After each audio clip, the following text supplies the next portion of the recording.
To ina jin ki Hajiya. Ke zo ki magana. Ai ta gama shawarar ta ko? Kin gama? Ko yan ga wagga zo ke. Wannan Ke zo ki magana mai rasa.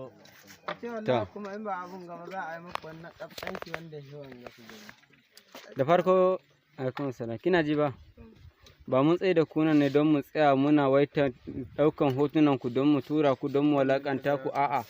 Sakamakon mun ki ɗauke ku iyayenku sun ƙi su karɓe ku suna kallon lamarin kamar ƙarya ne shi ko lamarin nan ba ƙarya ba ne mu ba mu damu da kuɗin ba amma muna so mu ƙara yawa ne ko ta hanyar ku muna iya ƙara yawa da ku kuma mu ƙara wani target da ku shine ke kuma me naki bayani mu je labari.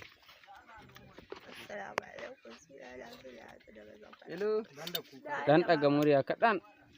Da Allah baba ya kama wa garbi ko da Allah ka ce maka kai da mu ina cikin tashin hankali da Allah ne duk masu baka shawarar nan ka kawo kuɗi da Allah baba ba san ka suka yi ba da Allah ka taimaka mai hankali da Allah kan ka bari ko kwana guda mu kara wurin ka da Allah ka taimaka mai kuma sun ce za su ba mu wani abu wanda za mu mance da ku ba za ku ƙara jin mu ma ba za ku ƙara ganin mu ba da Allah ne ku tausaya mu da girma Allah ne. To wannan ai ba karatu ba ne, kina ɗaukar murya a hankali ba karatu ba ne, magana za ki ɗaya bayan ɗaya ku daina jin tsoro.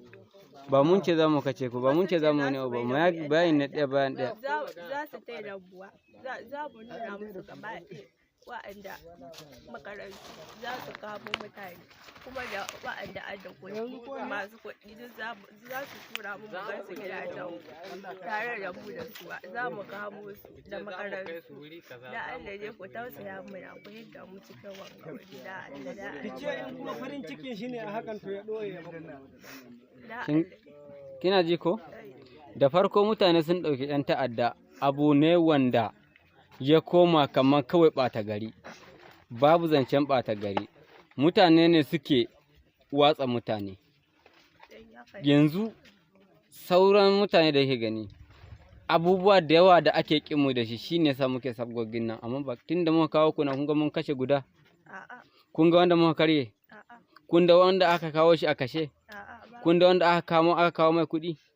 To iyayenku ku kun san akwai kuɗin amma mun biyu sun gwada mana hanyoyin nan kaman zancen banza ne shine muke so a bar kuɗin ma in sun ga kaman wasa ne mu ƙara yawa da ku daga cikin nan muka dama sai a aurar da ku cikin mu a ci gaba da zama